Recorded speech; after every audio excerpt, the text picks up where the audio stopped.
Good morning, अस्सलाम वालेकुम। सुबह से आगे में आप सबको हम कहेंगे खुशामदीद। मेरे साथ हैं the one and only Mohammad Shoaib और मेरे साथ है सबीन फारूक। जुमा मुबारक आप सबको। आज के इस शो में बड़ा कुछ होने वाला है जनाब, बड़ा ही मज़ा आने वाला है क्योंकि हमारी गेस्ट लिस्ट कुछ ऐसी है जो आपके लिए आज हमने स्पेशली अरेंज करके रखी है। आज मैं पी रहा हूँ कॉफ़ी और सबीन को हमने कॉफ़ी लेस कर दी है। आज मुझे कॉफ़ी लेस कर दिया, लेकिन अब बहुत जल्द मेरी कॉफ़ी बन रही है। मैंने कहा जल्दी जल्दी मेरी कॉफ़ी बना के भेजे। हुआ ये था कि सबीन की कॉफ़ी आई थी, मैंने वो कॉफ़ी चुराई है। ये मैं बताना नहीं चाहती, लेकिन मैं कितनी जेनरस हूँ ये देखें। Thank you so much for offering this coffee to me. Share करती हूँ चीज़ें शुएब के साथ। आप भी किया करें ऐसे, ठीक है? आप लोगों ने भी शेयर करना है। अच्छा, आज सुबह ये हुआ सबीन की, जब मैं निकल रहा था तो जैसे मैंने गाड़ी स्टार्ट की, मैं रिवर्स करने लगा, एकदम काली बिल्ली निकली नीचे से और उसने ऐसे रास्ता काटा। यस। अच्छा, मुझे लगा काली बिल्ली के ऊपर कहीं गाड़ी ना आपने नहीं, क्योंकि अक्सर बिल्लियां पनाह लेती हैं ना। अच्छा, वो गर्मी में थोड़ा ज्यादा हो जाता है कि नीचे बैठी होती है। मेरे बच्चों ने कहा बाबा काली बिल्ली रास्ता काट गई। I was like okay so what. अब कहां से उन्होंने सुना, क्यों उन्होंने इतना रिएक्ट किया कि काली बिल्ली रास्ता काट गई? मैंने कहा इट्स ओके। उन्होंने कहा नहीं बाबा ये होता है। मैंने कहा कुछ नहीं होता। तो I was unable to answer my daughter. बिल्ली बिल्ली है, उसका कोई भी रंग हो, इसमें ऐसी क्या बात है? और रास्ता काटे ना काटे, हमें ना काटे, रास्ता भले काटे। लेकिन शुएब ये बात वाकई आपकी ठीक है कि अक्सर जब हम देख रहे होते कि हम कहते हैं कि जी काली बिल्ली ने रास्ता काट दिया सुबह सुबह, अब पूरा दिन पता नहीं कैसे होगा, कोई ना कुछ ना कुछ गलत हो सकता है पूरे दिन में। अच्छा होगा। आज ये सुपरस्टिशियस बिलीव्स होते हैं जो कि बहुत सारे लोग हैं जो इस पे मैं बिलीव नहीं करती। आप करते हैं? मैं भी बिलीव नहीं करता। लेकिन आपके बच्चों ने ऐसा क्यों कहा? ये सवाल है। अब कब से ये कहा जा रहा है? क्यों हम इतना सुनते आ रहे हैं? बचपन से हम तो सुनते आ रहे हैं। क्यों आखिर बिल्ली इतनी बदनाम क्यों हुई? काली बिल्ली इतनी बदनाम क्यों हुई? इस पर आज हम बात करेंगे प्रोग्राम में आगे चलकर। लेकिन प्रोग्राम के आगाज में हम बात कॉफी की भी करते हैं, थोड़ी चिट चैट भी करते हैं, आपसे भी पूछते हैं, सवाल भी करते हैं। लेकिन ऐसा नहीं हो सकता कि आपको ये ना बताएं कि आपने जब आज पर्दे हटा के खिड़की खोल के बाहर देखना है तो मौसम आपको क्या बता रहा है, मौसम की रुत कैसी है। और जिन लोगों ने अभी तक पर्दे नहीं हटाए उनको हम मौसम बता दें, ताकि बेशक पर्दे ना हटाएं, उस लिहाज से अपनी तैयारी करें। तो जनाब मौसम के हाल की तरफ चलते हैं, आपको लेकर चलते हैं जनाब के मौसम आज का कैसा है। अच्छा जी, मौसम की अगर बात करें, सबसे पहले इस्लामाबाद वालों को बता देते हैं कि आज उन्होंने किस तरह से बाहर निकलना है, पैक होकर निकलना है या फिर किस तरह के कपड़े पहने। तो इस्लामाबाद में कम से कम जो है वो 15 डिग्री सेंटीग्रेड है और ज़्यादा से ज़्यादा 29 डिग्री सेंटीग्रेड है और सूरज चमक रहा है इस्लामाबाद में। लाहौर की बात करें तो वहाँ पर भी सूरज चमक रहा है। कम से कम जो है वो 16 डिग्री सेंटीग्रेड है और ज़्यादा से ज़्यादा 30 डिग्री सेंटीग्रेड रहेगा। आज कराची की बात करें तो कम से कम 19 डिग्री सेंटीग्रेड है और ज़्यादा से ज़्यादा 33 डिग्री सेंटीग्रेड 33 डिग्री सेंटीग्रेड रहेगा और सूरज चमक रहा है वहाँ भी। पेशावर की बात करें, पेशावर में कम से कम जो है वो 16 डिग्री सेंटीग्रेड है और ज़्यादा से ज़्यादा 31 डिग्री सेंटीग्रेड आज पेशावर का मौसम रहेगा। कोयटा की बात करेंगे जी, कोयटा में कम से कम 10 डिग्री सेंटीग्रेड है और ज़्यादा से ज़्यादा 23 डिग्री सेंटीग्रेड है कोयटा में। लेकिन हर जगह जो है वो सूरज चमक रहा है, लेकिन कोयटा में हल्के हल्के बादल हैं। तो मौसम का ये सूरत हाल है। सूरज चाचू तकरीबन हर जगह पर है, कहीं पर बादल अंकल ने छुपाने की कोशिश की है। मैंने कहा बादलों को भी कोई नाम देना चाहिए। क्या बात हुई? चंदा मामा और सूरज चाचू, तो बादल किधर गए? चंदा मामा, सूरज चाचू, बादल अंकल। ठीक है, बादल अंकल हो गए, डन हो गया। यार सबसे आगे हमने ये नाम दिया। सारे मर्द ही हो गए हैं। हमने अंग्रेजी का टच दिया ना, अंग्रेजी का टच दिया। खैर है, कोई नहीं, इजाजत है। ये बादल फुप्पो कर दें। बादल फुप्पो नहीं, बादल होता है ना, बादल होती नहीं है। ये बात है, मुजक्कर मुनस ना, मुजक्कर होती है सारी चीजें। सूरज होता है, चांद होता है। बड़े बू कह दें, बड़े अब्बू कहते कुछ भी कह सकते हैं ना, आपकी मर्जी है। चलें जी, ये तो हमने मौसम की बात कर ली, लेकिन प्रोग्राम में आज जो कुछ स्टोरीज हमने आपके लिए इकट्ठी की हैं, सबसे पहली जो खबर है बहुत ही प्यारी है। उसका इम्पैक्ट कितना अच्छा आता है या आ सकता है, इस पर हमें बात करनी है। हम देखते हैं ना लेविश शादियां, हम देखते हैं फजूल खर्चियां, लेकिन एक शादी की तकरीब ऐसी जिसने हम सबको सोचने पर मजबूर कर दिया कि अरे भाई वलीमे का खाना हो तो ऐसा हो। लकी मरवत की हम बात करेंगे, तहसील सराय नौरंग। यहाँ पर वलीमे का खाना देने के बजाय सबीन हुआ ये कि मुस्तहिकीन के दरमियान राशन बैग्स तकसीम किए गए। अरे वाह, जबरदस्त। स्क्रीन पर हम मनाजिर देख सकते हैं इस वक्त। उसके अंदर जो किचन की जरूरी अशिया होती हैं, जिस तरह से घी है, चावल है, चीनी है, इस तरह की तमाम अशिया एडिड थी इस बैग में। और इन्होंने शुएब 600 घर जो है उनको इन्होंने राशन प्रोवाइड किया है। तो मेरे ख्याल में ये एक मुझे लगता है कि बहुत अच्छा एक स्टेप है। यकीनन आप सब भी मेरे से एग्री करेंगे इस बात पे कि हम जितनी लेविश शादियां करते हैं, डेकोर में इतने सारे पैसे लगा रहे होते हैं, एक ट्रेंड सेट हो हो जाता है, तो वहां पर आप इस तरह का कोई स्टेप लें। ये वकास खान और शमून खान, ये 2 शादियां थी बेसिकली, और अलग अलग थी ना, जाहिर है अलग अलग शादियां थी ये, और इनके बड़ों ने ये फैसला किया था कि मेहमानों को वलीमे का खाना देने के बजाय वो इलाके के जो मुस्तहिकीन हैं इसमें राशन बैग्स तकसीम करें। 2 भाइयों की शादी की तकरीब थी ये, क्योंकि हम देखते हैं ना कि हमारी तरफ भी वैसे ऐसा ही होता है जी, वो एक भाई के साथ दूसरे भाई को निपटा देते हैं, दोनों के साथ खर्चा कम होगा, एक ही डेकोर एक ही जगह शादी कर देते हैं दोनों की। वैसे अच्छा स्टेप है, अच्छा काम किया, बहुत प्यारा काम किया, बहुत प्यारा काम। और हम देखते हैं कि कराची की अगर हम बात करें, अब रमजान आने वाले हैं, तो कराची में बिलखुसूस, अदरवाइज तो पूरे पाकिस्तान में हम देखते हैं कि दस्तरखान सजते हैं, अफ्तार के दस्तरखान सजते हैं। अच्छा, कराची में तो सहरी के दस्तरखान भी सजते हैं, और वहाँ पर पिछले चंद सालों से तो हम ये देख रहे हैं कि वो शुतुरमुर्ग की डिशेस भी होती हैं। अच्छा, यस, ये मुझे नहीं पता वैसे, क्योंकि मैं इतना ज्यादा कराची शुतुरमुर्ग की डिशेस होती है, ये सहरी में खाई जाती है, अफ्तारी में, दोनों में, सहरी में ज्यादा खाई जाती हैं, सहरी में ज्यादा, और शुतुरमुर्ग के अंडे भी वहाँ पे होते हैं, वो भी बांटे जाते हैं। मतलब आप जिंदगी का बहुत अरसा कराची रहकर आए हैं, आज इतनी इन्फॉर्मेशन शेयर करते हैं पूरा। लेकिन बहरहाल ये एक अच्छी एग्जांपल्स होती हैं जो सेट की जाती हैं कि इस वक्त जो हम इकोनॉमिक कंडीशंस देख रहे हैं पाकिस्तान के, ऐसे में अगर ख्याल ये रखना कि आप किसी को इस तरह से राशन दें कि उसके घर वाले खुश हो जाएंगे। देखिए, खाना हम बांटते हैं वो भी एक अच्छी बात है, बट खाना ज़ाया भी हो जाता है, लेकिन राशन है ना वो ज़ाया नहीं होगा। अपने हिसाब से चावल, चीनी, आटा, दाल जो भी आप पकाएंगे पूरा घर खाएगा, दुआएं देगा, तो इससे अच्छी बात हो नहीं सकती, और ख़राब नहीं होगा ऑब्वियसली, आप इस तरह की चीज़ें दे रहे हैं। अच्छा जी, ये तो हमने एक बहुत ही अच्छी खबर शेयर कर दी। अगली खबर शोएब मेरे ख्याल में एक तरह से हैरान कुन भी थी जब हमने इसको खुद भी पढ़ा, और डेफिनेटली इस पे फॉलो अप फिर आगे हमने इससे पहले खबर सुनी भी कि वर्जीनिया में जो एक 6 साल का बच्चा एक स्कूल में, उसने अपनी टीचर पर गोली चलाकर उसको कत्ल कर दिया था। ये वाकया था, इसको हम सब ने इसको सुना भी और देखा भी। अब उसमें यह था कि अब जो स्कूल इंतज़ामिया है, और उन्होंने यही बात की है कि वो इस 6 साल के बच्चे पर आगे मुकदमा नहीं चलाएंगे, वो इसको बेहतर नहीं समझते, क्योंकि 6 साल का बच्चा जिसको कुछ समझ ही नहीं है कानून की, उसको पता ही नहीं है कि कानून क्या होता है, वो किस तरह से लॉयर से कोऑपरेट करेगा, कोर्ट से कैसे कोऑपरेट करेगा, और उसके बाद क्या उसको सज़ा देना ठीक है। तो इसी सोच के साथ उन्होंने कहा कि इस केस को वो आगे परस्यू नहीं करेंगे। लेकिन हाँ, उससे पहले एक दिन पहले भी ये कहा जा रहा है कि उसने अपनी टीचर का फ़ोन भी तोड़ा था, तो उसके मेंटल इश्यूज सामने आ रहे थे एक तरह से। और ये भी सबीन कहा गया कि जिस दिन ये वाकया हुआ उस दिन टीचर्स ने कहा कि आज इसका जो रवैया गैर मामूली है, ये बंदूक लेकर आया। देखिए, मालूम था उनको, वो रोक नहीं पाए इस वाकये को। लेकिन अब ये देखिए, 6 साल का बच्चा, अगर उसके साथ कोई मसला है, कोई मेंटल डिसऑर्डर कह लें उसको, या आप उसे कह लें कि कोई और इशू है, स्ट्रेस है, एंग्जाइटी है, डिप्रेशन है, जिसकी वजह से उसने ये कदम उठाया, ऐसे में ज़रूर जानना भी चाहिए कि आखिर मुहर्रिकात क्या थे, वजह क्या थी। पेरेंट्स से ज़रूर पूछना चाहिए कि आखिर हुआ क्या।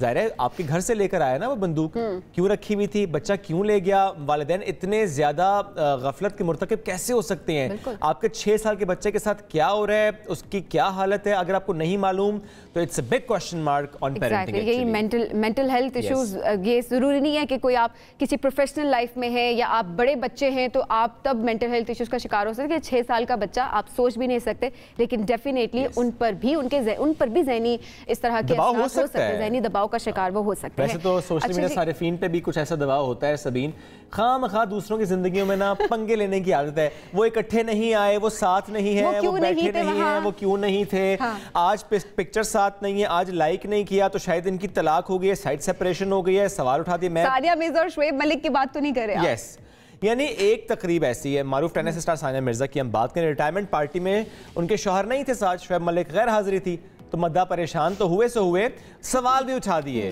तबसरे भी करना शुरू कर दिए कि आखिर साथ क्यों नहीं थे, कहीं और कोई मामला तो नहीं है। भाई उनकी मर्जी, उनकी पार्टी है, नहीं थे साथ, कोई मसला नहीं है, इसमें क्या इशू है। लेकिन शोएब ये बात भी है कि डेफिनेटली वो PSL खेल रहे हैं, उसकी वजह से भी हो सकता है कि उस दौरान जो है उनकी रिटायरमेंट पार्टी थी, तो ऑब्वियसली हो सकता है कि इस वजह से वो शिरकत ना कर सके। लेकिन पार्टी बहुत अच्छी थी सानिया मिर्जा की, तमाम हमने वीडियोस देखी और एग्जैक्टली, और खुद भी वो बहुत ही खूबसूरत लग रही थी डेफिनेटली, और बहुत प्लान थी शादी। लेकिन शादी नहीं, सॉरी, ये तकरीब जो थी वो उनकी रिटायरमेंट की तकरीब, वो बहुत ही अच्छी थी, और उनकी शादी भी डेफिनेटली बहुत अच्छी थी। एग्जैक्टली, बिल्कुल ऐसा ही है। चलें जी, तो हमने बात कर ली सानिया मिर्जा की, इस पार्टी से मुताल्लिक बढ़ते हैं जनाब आगे, और एक खबर और है हमारे पास, और वो है जनाब पाकिस्तान सुपर लीग। इसके जादू की बात करते सर चढ़कर बोल रहा है, हर तरफ नजर आ रहा है। वैसे आज हमारे सेट पर भी थोड़ी देर बाद ना आपको लाल रंग ज्यादा नजर आएगा, क्योंकि हम इस्लामाबाद यूनाइटेड की बात करेंगे, लेकिन अभी जो हम बात करें PSL की, तो क्रिकेट शायकीन सनसनीखेज मुकाबलों से लुत्फानंदोज़ तो हो रहे हैं। बड़ों की तरह बच्चे कितने अटैच हैं क्रिकेट के साथ, कितने ज़्यादा पसंद करते हैं अपने खिलाड़ियों को, उनसे मिलना, उनको देखना, उनसे बात करना, सेल्फीज, इसके लिए बेताब रहते हैं। जो भी जाता है स्टेडियम कोशिश ये होती है कि यार ऑटोग्राफ ले ले। ये देखिए ना बच्चे शाहीन शाह अफरीदी के दीवाने, लाहौर कलंदर्स के कप्तान है शाहीन शाह अफरीदी के। फरमाइश क्या की छोटे फैंस ने, जरा सुनाते हैं आपको, सुने जी।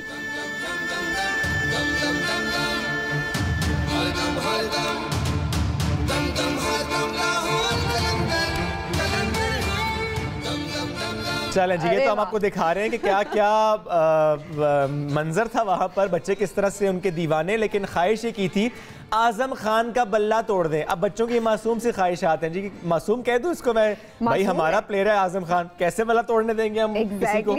हम कैसे बल्ला तोड़ने देंगे, लेकिन उस निर्णय फैन की तो अपनी फरमाइश है, बच्चे की अपनी ख्वाहिश है। अब देखते हैं कि शाहीन शाह कितना सीरियस लेते हैं इस फरमाइश को। चलें जी। अच्छा जी, जबरदस्त मनाज़िर भी इस वक्त हम देख रहे हैं। ये आपके पास कहाँ से बैठा है?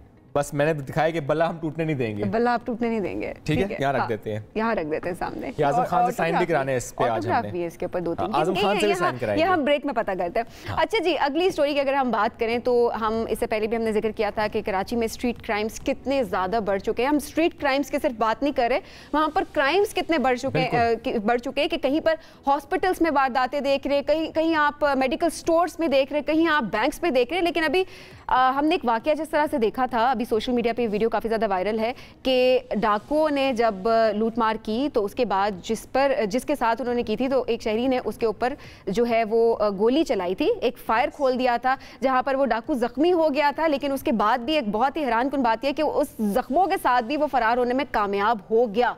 ये फुटेज भी इस वक्त हम देख रहे हैं अपनी स्क्रीन्स पर।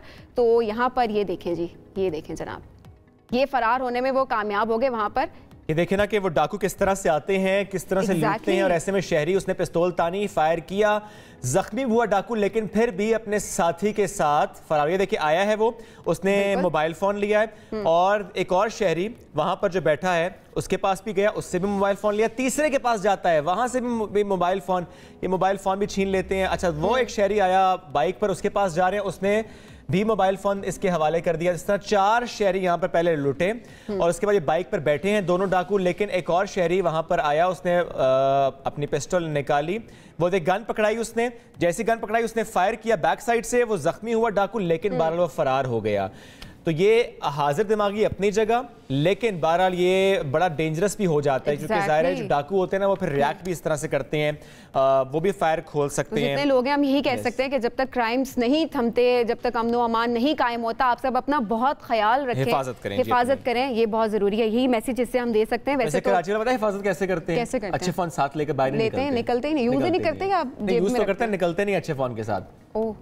ऑनेस्टली वो यही करते हैं, कहीं बाहर इधर उधर जा रहे हो तो वो छोटा वाला फोन ले जाएंगे। सूरत हाल इतनी खराब है वहाँ पे। अल्लाह करे जी, अल्लाह करे हालात बेहतर हो वहाँ पे। It's not just about Karachi, street crime is now everywhere. और कराची के हवाले से चूंकि ज्यादा खबरें आती हैं, इसलिए उसकी हम बात इस्लामाबाद में बहुत सारे क्राइम्स हम देख रहे हैं अभी भी, हालांकि इस्लामाबाद कैपिटल और डेफिनेटली यहाँ पर आप देख रहे हैं तो लोग कहते हैं कि कम क्राइम्स होते हैं, लेकिन यहाँ पर भी ऐसी ऐसी चीजें, ऐसी ऐसी वारदातें हमें सुनने को मिल रही होती है कि हम हैरान रह जाते हैं। कराची की आबादी ज्यादा है ना, तो इसलिए वहाँ पे जब क्राइम रिपोर्ट होता है तो इसलिए ज्यादा लगता भी। एनीवेज ब्रेक की तरफ बढ़ने, ब्रेक से वापस आएंगे तो फिर हमारे मेहमान साथ मौजूद होंगे। Stay with us.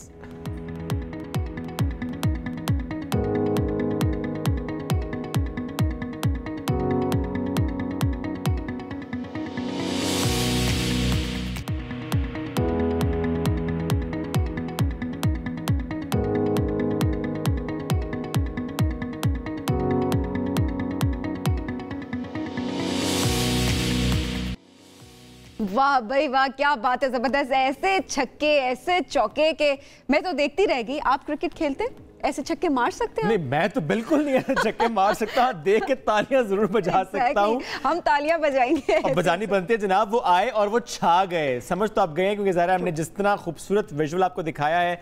हम बात कर रहे हैं जनाब अपने फेवरेट आजम खान की, जबरदस्त प्लेयर और जबरदस्त छाए हुए हैं। इंजरी जरूर थोड़ी सी हुई है, थोड़ा सा मैदान से बाहर है, लेकिन वापस आएंगे। गुड मॉर्निंग करते हैं। अस्सलाम वालेकुम जी, कैसे हैं आप? अस्सलाम वालेकुम जी, कैसे हैं आप लोग? जबरदस्त, आप सुनाइए। अल्हम्दुलिल्लाह, ऑल गुड। थोड़े डाउन तो नहीं है कि मैच नहीं खेला कल? थोड़ा डाउन भी, और जाहिर सी बात है टीम भी हारी है, तो अनफॉर्चुनेटली कल बैटिंग पे नहीं जा सका, but in the and good days ahead इंशाल्लाह। कोशिश करेंगे कि इंजरी किस तरह हुई, क्या गलती किसकी थी? बेसिकली हुआ ये कि वो I think it was a slower one, तो वो कैरी हुआ नहीं, तो मैं जब कैरी करने गया तो I got straight hit into my ring finger, तो अभी भी दर्द है इसमें। लेकिन मैंने सुना आपने वैसे सारी उंगलियों में चोटें लगवाई हुई हैं। मतलब 2-3 टूटी हुई भी हैं। जैसे कि जब आज़म आप आए तो बहुत सारी चीज़ें ट्रोल भी किया जाता है सोशल मीडिया पे कि अब्बा की वजह से आ गए अब आज़म, अब इनमें कोई पोटेंशियल हमें नज़र नहीं आता, लेकिन आपने उसको गलत प्रूफ किया और आपने खेल के दिखाया और आज आप सुपरस्टार हैं PSL में। आप अब अगर मैच नहीं खेल रहे तो सब परेशान है खुद सोशल मीडिया पे। उस टाइम को किस तरह से आपने फेस किया, किस तरह से ओवरकम किया? काफ़ी मुश्किल टाइम था और मुझे याद है जब PSL 3 में जब मैं नहीं खेला था और PSL 4 में मेरा डेब्यू हुआ था, तो मुझे याद है अच्छी परफॉर्मेंस नहीं की थी जिस मैच में मैंने डेब्यू किया था। तो उस मैच के बाद से I was completely down and मैंने अपने सोशल मीडिया पे भी ये चीज़ लगाई हुई कि मैं कुछ पर्चों पे मतलब जो चीज़ें मुझे लोग कहते थे वो मैं अपनी दीवारों पे लगाया हुआ आपने, which is you get quite negative energy from that, but it helped me somehow. तो वहाँ से उस चीज़ को देख के पढ़ के अपनी मेहनत स्टार्ट की, अपनी ट्रेनिंग स्टार्ट की। PSL 5 अच्छा गया, लेकिन इतना भी अच्छा नहीं गया कि मैं कह सकूँ कि I can be one of the best right now. ठीक है, लेकिन फिर आहिस्ता आहिस्ता मेहनत बढ़ाता गया। PSL 6 काफ़ी बुरा गया, लेकिन PSL 7 फिर जब इस्लामाबाद की तरफ से खेला तो दोनों सीज़न इतने अच्छे गए माशाल्लाह से कि लोग नाम ले रहे हैं। बिल्कुल, हम सब ने देखा। आज़म, आपने बताया कि आप उन पर्चियों को लगाते भी थे और आपने उस फेस को उस तरह से ओवरकम किया। ऐसे तो बहुत सारी चीज़ें डेफिनेटली आपने भी की होंगी नोट डाउन, लेकिन ऐसी कौन सी चीज़ें, 3 चीज़ों की अगर मैं बात करूँ तो जिनसे आप सबसे ज़्यादा हर्ट होते थे, जिस पर लोग आपको ट्रोल करते थे? एक तो मेरे फादर के इन्फ्लुएंस से मैं काफ़ी मुझे छेड़ा जाता था इस चीज़ के ऊपर, और फिर आपको पता है कि like I was always a big guy शुरू से, लाइक बचपन से।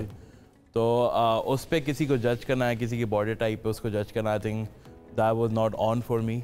लेकिन इन द एंड कोशिश हमेशा यही थी कि इस चीज़ को चेंज करना है, और अल्हम्दुलिल्लाह अभी तक अल्लाह हैज़ बीन वेरी काइंड, और काफ़ी ये चीज़ मेरे साथ चलती रहेगी। और देखें इन द एंड यही है हमेशा से कि मेरे पीछे जो नाम है मैं उसको ज़िंदगी भर नहीं हटा सकता, क्योंकि मेरे फादर का जो नाम है जितने सालों पाकिस्तान से खेले हैं। So in the end I think इंसान की अपनी मेहनत है अपने हाथ में, और वो जितनी मेहनत करेगा उतना उसका अपना नाम होगा। फादर के बाद आपका क्रिकेट मैन है, ये इसने आपको फ़ायदा दिया नुकसान दिया?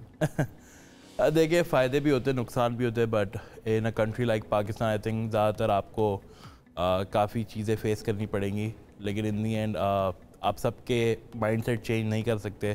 कुछ लोग अपने माइंडसेट है which is like I am completely okay with it, लेकिन इन दी एंड मैं वही कहता हूँ कि इंसान अगर खुद कुछ कर सकता है तो वो उसके माइंडसेट के ऊपर है। ऐसे ही है।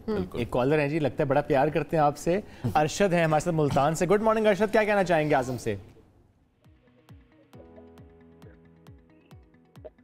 अरशद क्या कहना चाहेंगे? जी प्लीज बोलिएगा।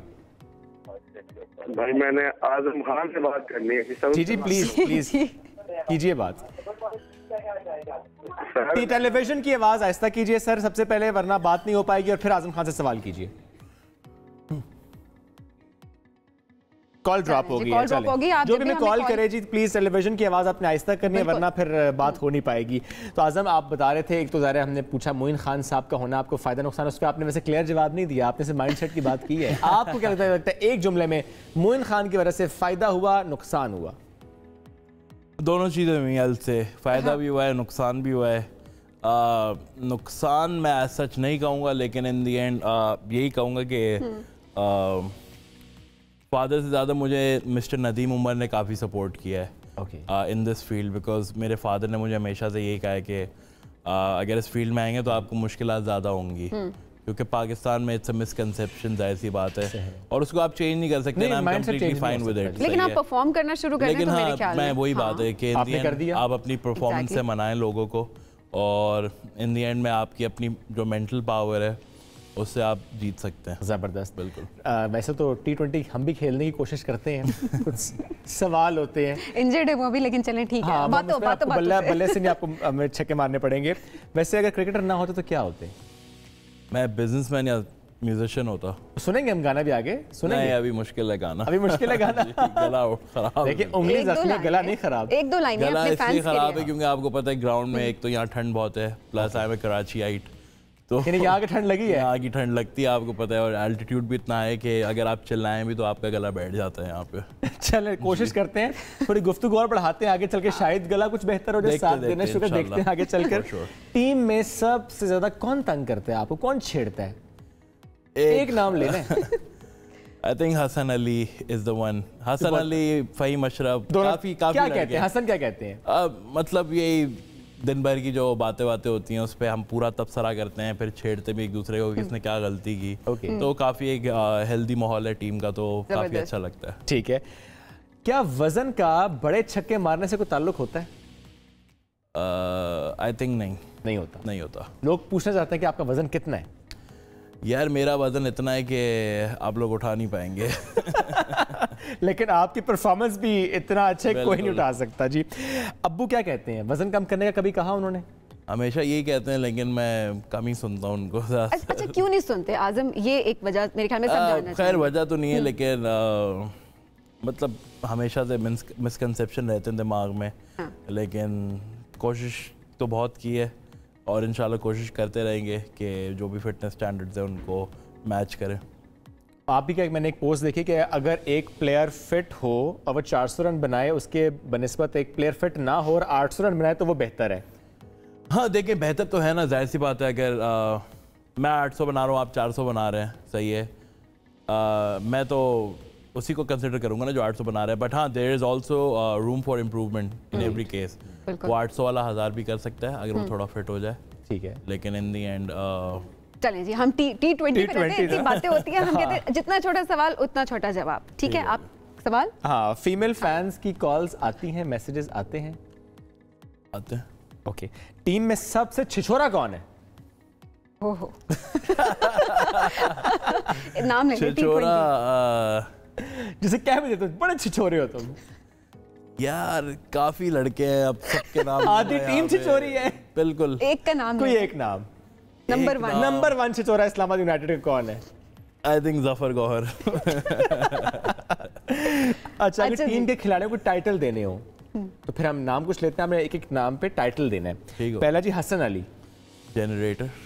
Okay, Asif Ali,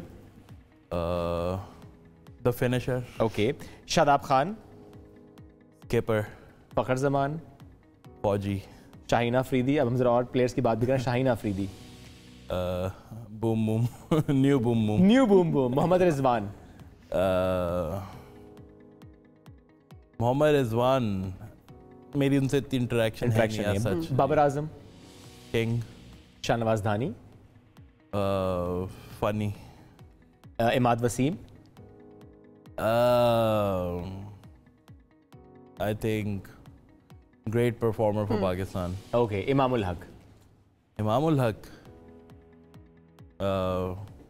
great batsman अल से, जबरदस्त। अच्छा, वर्ल्ड नंबर 2 भी रहे, तो आई थिंक इससे अगर अपने फादर को टाइटल देना हो तो क्या टाइटल देंगे?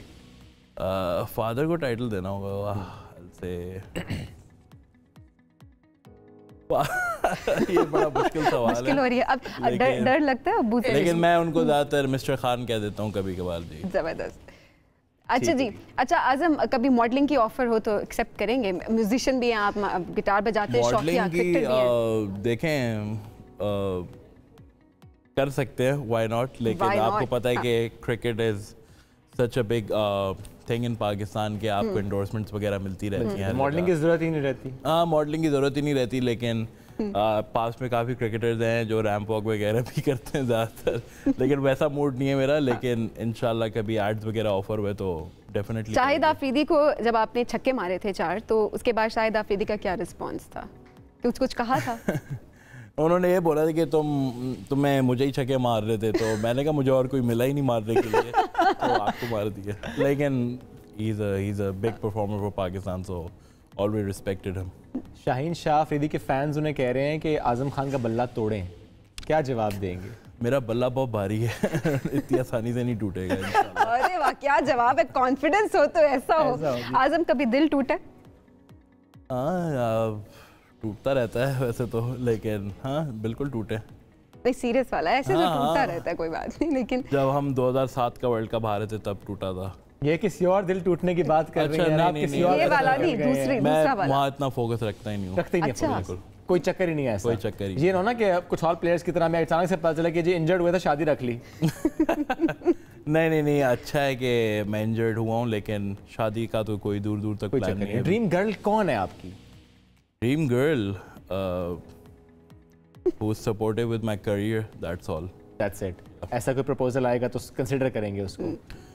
कंसिडर करेंगे, मतलब हाँ बातचीत करेंगे तो फिर देखते हैं, लेकिन अभी इरादा नहीं है शादी का। हाँ भाई करियर को सपोर्ट करेंगे, हाँ भाई इसी से शादी नहीं मतलब अभी, लेकिन अभी सोचा नहीं है। अभी तो ऐसा कुछ भी नहीं, अभी तो करियर आपको पता है कि लेकिन when is the right moment, right time, then preference क्या होगी? किसी क्रिकेटर से करेंगे, मॉडल से करेंगे, एक्टर से करेंगे, डॉक्टर से करेंगे? प्रेफरेंस क्या है? माइंड में कुछ ना कुछ तो आपने सोचा ही होता है। कुछ भी हो सकता इंस्टाग्राम वाली आंटी बन गई है अभी, शायद कॉलर्स भी आ जाएं। मैं कह रही हूँ अगर आप आजम अलाउ करें तो अगर कोई इंटरेस्टेड है तो हमारे नहीं प्रोग्राम में कॉल कर सकते हैं। मेरा सच वैसे कोई प्लान है नहीं शादी वादी का, लेकिन इन दी एंड जो हक में लिखा होगा वो बेहतर होगा, but in the and it's all about destiny. जिसने कॉल करने के लिए फोन उठाया था वापस रख लिया। अब मेरे ख्याल में इनका तो दिल नहीं टूटा, बहुत सारों का दिल, बहुत सारियों का दिल टूट चुका है अभी।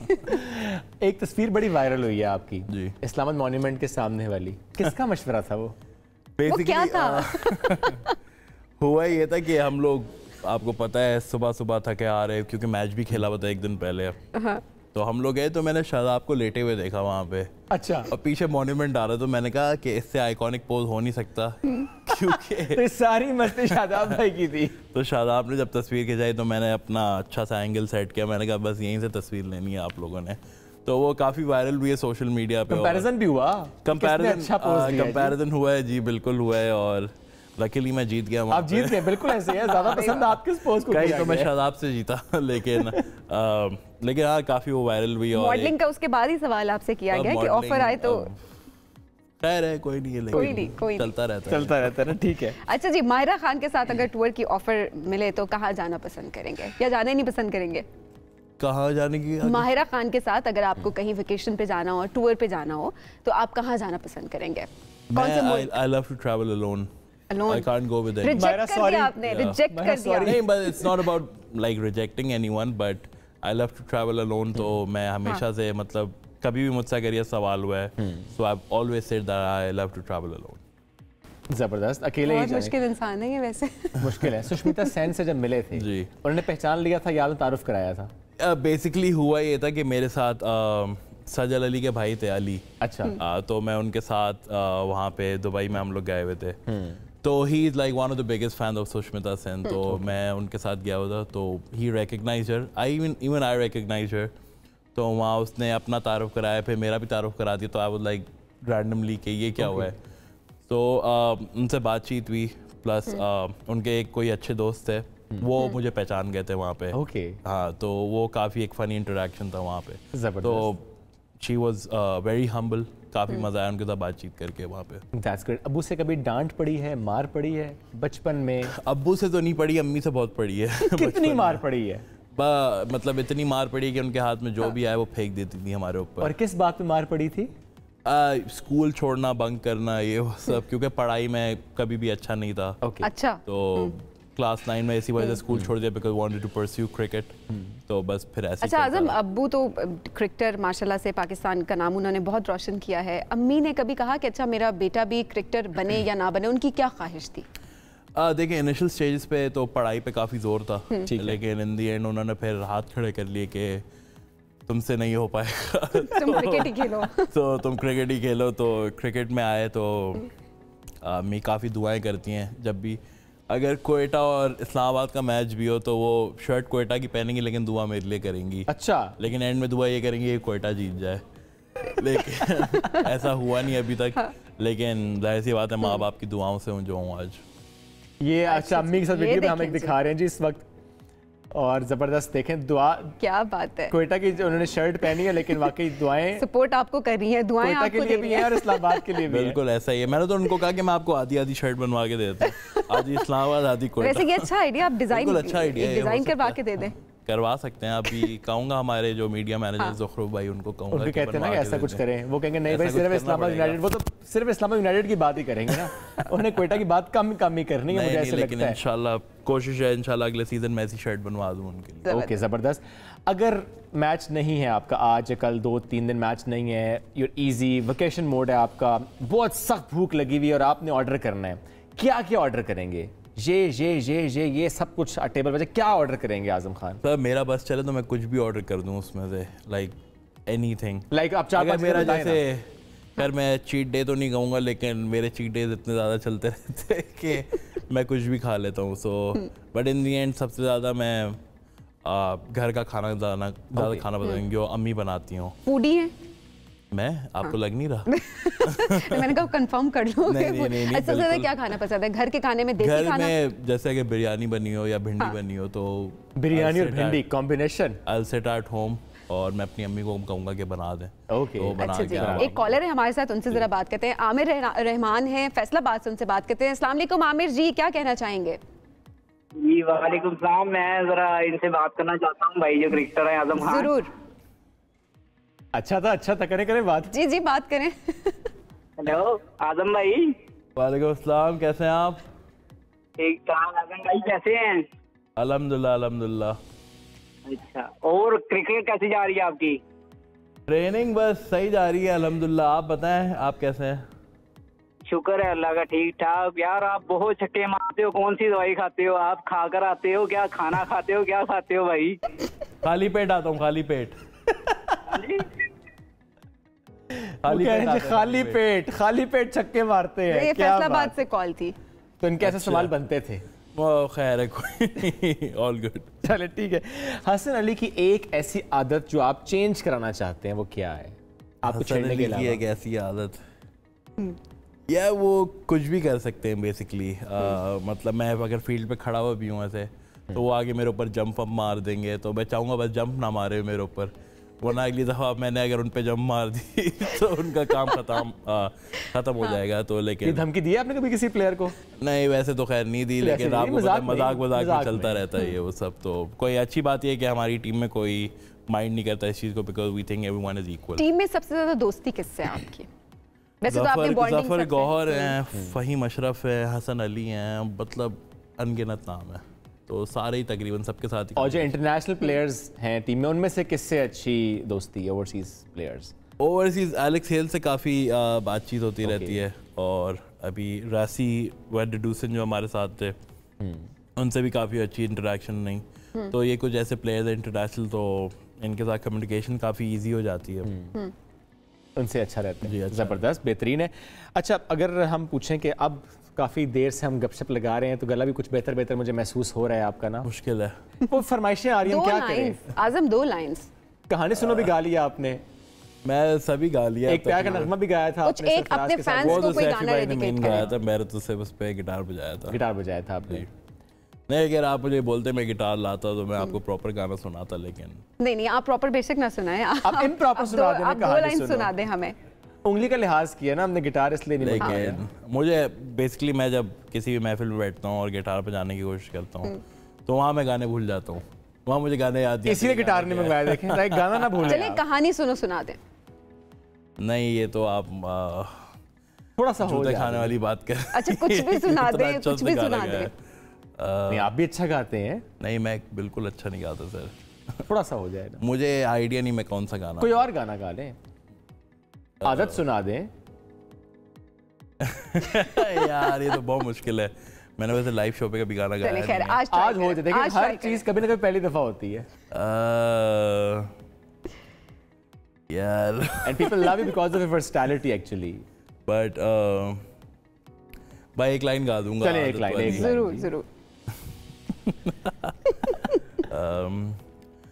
अब तो आदत सी है मुझको ऐसे जीने में, बस क्या बात है, हमें लगा आप कहेंगे अब तो आदत सी है वाकई एक मुझको लाइन- ऐसे छक्के मारने की। वाकई एक लाइन, हाँ, अंतरा ये पूरा क्या बात करना है? है। नहीं अंतरा एक पूरा लाइन करें। बस बहुत है अभी वरना चार्जेस लगेंगे। वो हम ज़ुखरुफ भाई से कर लेंगे डील। नहीं वो मेरे साथ है, उसकी हमारे भी साथ है बड़े पुराने। नहीं बस यही है, बस आपको पता है अकेले जब बैठता हूँ तो जब मैच पे फोकस करना होता है कि एक बड़ा मैच होता है तो काम होने के लिए गिटार विटार बजा लेता हूँ बस। और गिटार से अपने साथियों को भी महसूस करते रहते हैं। बिल्कुल ऐसे ही है, बाकी सब आ जाते हैं कमरे में कि भाई गिटार सुनाओ, तो जबरदस्त। फिर वो सब साथ बैठते हैं तो अच्छी साथ गाते गपशप भी हैं? लगती है। बिल्कुल और प्लेयर भी साथ गाते हैं, साथ देते हाँ हैं, गाते हैं, jamming हो वो जाती बोलते है। हैं ये वाला गाना सुना दो, मैं बोलता हूँ भाई आप गा लें। कौन अच्छा गाता है टीम में हाँ, आपके अलावा? मेरे अलावा आप आई तो थिंक गाते हैं? जफर थोड़ा बहुत गुनगुना लेता है अच्छा, जफर गौहर, और बस मेरे ख्याल से जफर ही एक ऐसा है कि अच्छा गाता है। और अच्छा, कोई मतलब- ऐसा जो अच्छा ना गाता हो, कोशिश करता फिर आप कहते हो तू रहने दे भाई, तेरी मेहरबानी। I think Shadab Khan.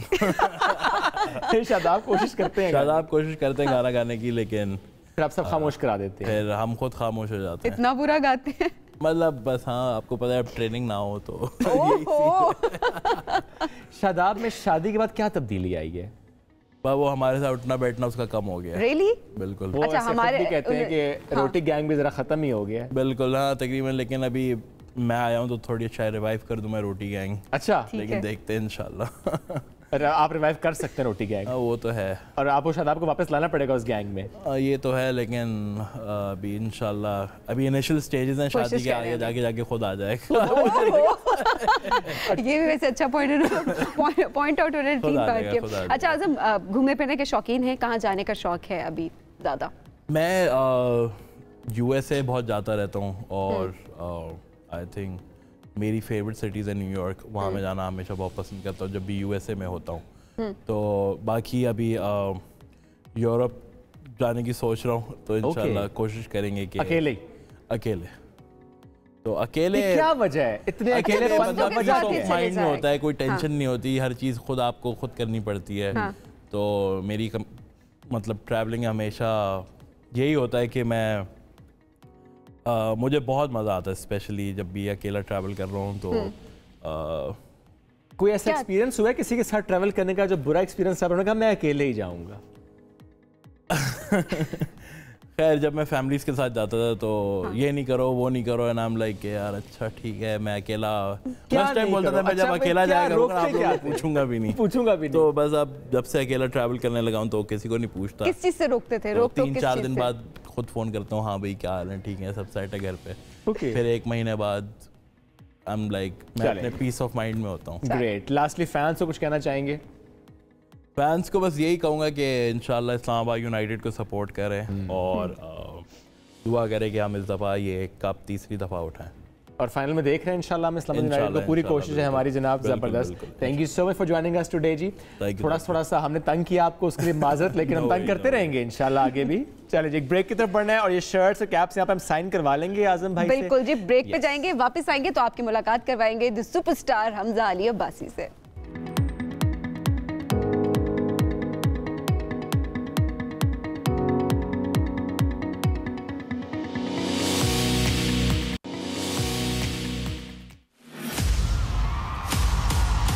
आज की शाम is an ode to all these amazing and resilient women. मैं ये सोचती हूँ कि अगर हम इस किस्म के अवार्ड्स न करते तो शायद हमें लोगों की स्टोरी सुनने को या देखने को ना मिलती। I want to thank Hum very much for the great honour they're giving me this award. Absolutely honored and grateful to be here. I just wish that our women love their girls as much as they love their sons. Mohabbatein फैलाएं, नफरतों के एतबार से दिल को बड़ा करें। तो शुक्रिया सुल्ताना पर ट्रेमेंडस इवनिंग। कोयटा का हर फर्द कम से कम 3 ज़बानें और ज़्यादा से ज़्यादा 7 ज़बानें जानता है। 8-month-old baby who went through severe physical abuse. I would have been scarred for life. I'm so proud of her, and even if I reach the top, I'll always owe everything to her. इस वक्त हम मौजूद हैं जी Kashmir Hum women leaders award 2023 में और इस वक्त बहुत मज़ा आ रहा है यहाँ पे शुएब। वैसे जब आप अवार्ड्स देख रहे होते हैं तब ज़्यादा मज़ा आ रहा होता है, लेकिन BTS का बिहाइंड द सीन्स, पर्दे के पीछे क्या हो रहा है उसका वैसे अपना मज़ा। हाँ, जो सबीन ने कहा ना बहुत मज़ा आ रहा है, तो उनसे पूछना जो प्रैक्टिस कर रहे हैं क्या उनको मज़ा आ रहा है? हमें देख के मज़ा आ रहा है। हमें देख कर मज़ा आ रहा है। हम तो समझते थे कि बस ये जो एक्टर्स हैं ये आते हैं और बस डिलीवर करते हैं और चले जाते हैं, बट नहीं भाई, बड़ी तैयारी करनी पड़ती है। ऐसे तो नहीं कहते उसे छुट्टी ना मिली, जिसने सबक याद किया, सबक याद हो रहा है, भरपूर याद हो रहा है, बार बार प्रैक्टिस हो रही है क्योंकि इवेंट बहुत ग्रैंड है। इस वक्त स्टेज पर आप देख रहे हैं कि गहमा गहमी ज़रा इवेंट की तैयारी है, तो हम आपको दिखाएंगे और बताएंगे कि इवेंट जिसके लिए बहुत तैयारी होती है उसमें एक्चुअली कौन लेट आता है, कौन जल्दी आता है, कौन तैयारी ज़्यादा करता है, किसके कितने फंबल होते हैं, जो कि नेचुरल है, लेकिन क्या प्रोसेस होता है, कितनी मेहनत होती है इसके पीछे। आज हम आपको दिखाएंगे। होस्ट कर रहे हैं जनाब इन अवार्ड्स को सनम जंग और हमजा अली अब्बासी, पाकिस्तान के सितारे, और इसके अलावा बहुत सारे और सितारे हैं जो कि इस वक्त अपनी परफॉर्मेंस की तैयारी कर रहे हैं। और ये दो सितारे इन सितारों को तंग करने के लिए यहाँ पर आए हैं। पूरा डिस्टर्ब करेंगे। बहुत से ज़बरदस्त सवाल हमने तैयार किए इनके लिए और हम कोशिश करेंगे इतना भी तंग ना करें कि हमें स्टेज से उतार दिया जाए या धक्के देके बाहर निकाल दिया जाए। मुझे लगता है अब हम जरा जाते हैं, पर्दे के पीछे देखते हैं, स्टेज से जरा भागते से पहले हमें निकाल दिया जाए। Let's go.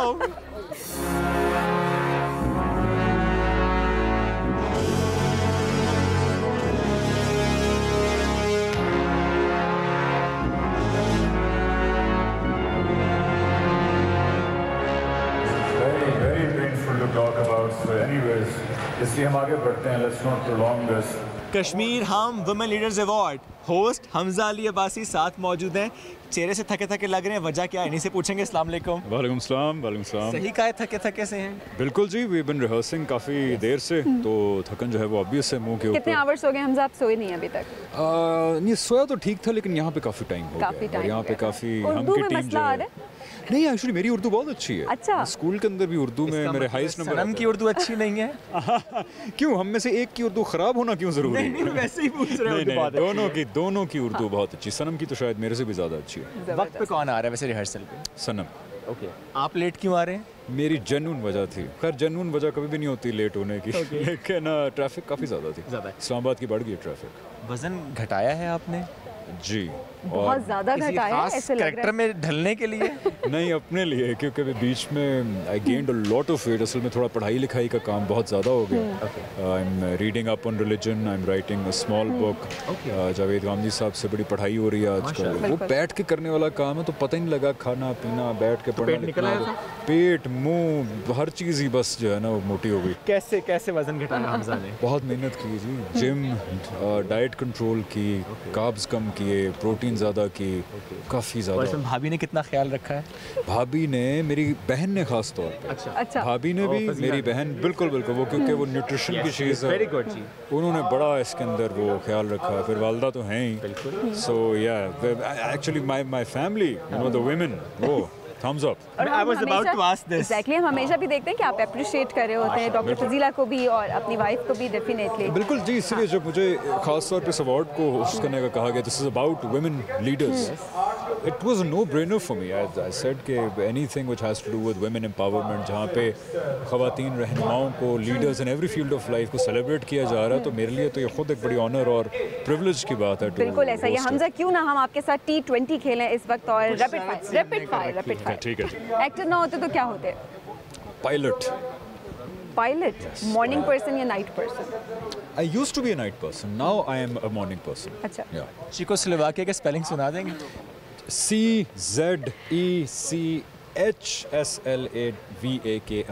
SLO, no? चेकोस्लो, हाँ, SLOVA। क्या है? 99 मार्क्स। लेकिन वो यूजुअली क्योंकि लोग चेक वाले पार्ट पे फंस जाते हैं, तो वो मैंने सही कहा, CZECH। ओके, 5 लफ्जों में हमजा अपने आप को डिस्क्राइब कैसे करेंगे? अपनी तारीफ क्यों करवा रहे हैं मेरे से? आप बुराइयां कर रहे हैं। आप लेट कम आ रहे हैं। एक्चुअली हाँ, late, lazy to very last degree. 2 में डिफाइन हो गया। रैपिड फायर इतनी बुराइयां हैं ही नहीं। रैपिड फायर जरूरी नहीं बुराइयां करनी है। जिम नहीं जाता मैं ज़्यादा। Smart and fit. वो बस घर वालों ने मेहनत करा दी। चीज़ें याद नहीं रहती मुझे। अपने बारे में भी याद नहीं रहती मुझे। अच्छा। 5 हो गए टोटल। 5 हो गए। ऐसी कौन सी चीज़ है जिससे सबसे ज़्यादा नफरत है? यार, नफरत कोई चीज़ है, झूठ से नफरत। बहुत नफरत है। सही। बड़ी चीज़ें छोड़ी हैं ज़िंदगी में, क्योंकि झूठ नहीं बोला जाता। कभी किसी को इंस्टाग्राम पे ब्लॉक किया हो? नहीं, कभी किसी को नहीं किया। लेकिन ये है कि नॉर्मल कमेंट्स में कभी कोई गाली दे दे, कोई बुरी ज़बान इस्तेमाल करे, नज़र पड़ जाए तो ब्लॉक एंड रिपोर्ट दोनों। Hosting acting. गूगल पे सर्च किए कभी अपने आप को? हाँ, कई दफ़ा, जस्ट टू सी कि अच्छा क्या आता है। हमजा एक्टिंग में वापस आ रहे हैं या नहीं आ रहे, और अगर आ रहे हैं तो कब आ रहे हैं? देखिए जी, मैं अभी काफ़ी वक्त मेरा जाता है मज़हब की तरफ में, क्योंकि मेरा इंटरेस्ट है उसकी पढ़ाई लिखाई में, उसके बारे में बात करने में बहुत टाइम निकल जाता है। सो इसी वजह से मैं 4 साल से कुछ नहीं कर रहा, because I am very busy studying there. तो करूँगा, लेकिन वो चीज़ें जो अल्लाह ताला के बताए हुए दायरे के अंदर रहकर हैं वो करूँगा। ज़्यादातर वो टीवी पे ही होती हैं, फिल्मों में हम ज़रा उन दायरों का ख्याल नहीं रखते। कोई ऐसा प्रोजेक्ट जो आपने किया तो हो, लेकिन अब जब सोचते हो और देखते हो तो आपको लगता हो कि नहीं करना चाहिए था? हैं तो सही इस तरह के। कौन से? नाम मैं बताऊंगा नहीं वो, क्योंकि अनफॉर्चुनेटली और फॉर्चुनेटली मैं जितना काम किया वो सब मेरे बहुत अच्छे एक्चुअल बहुत अच्छे दोस्त। उसमें एक फिल्म भी है? हाँ। नहीं, अब आप कसौटी ना खेले ना। उसमें पूल भी है? हाँ। Oh no.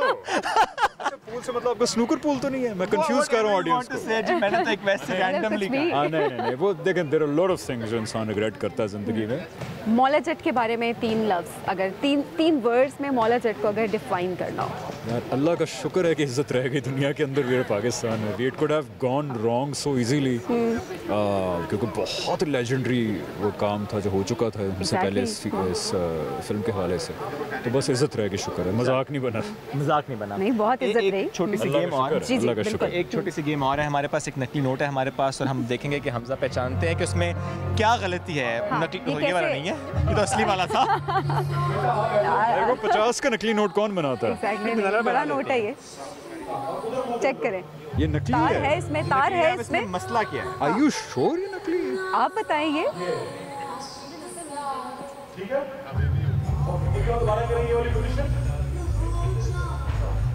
रजा बाकर के संग भाई ये असली है।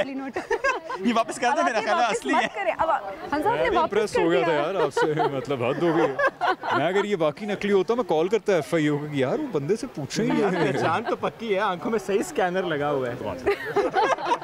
Thank you so much Hamza भाई, thank you so much, lovely talking to you. Good luck. Thank you.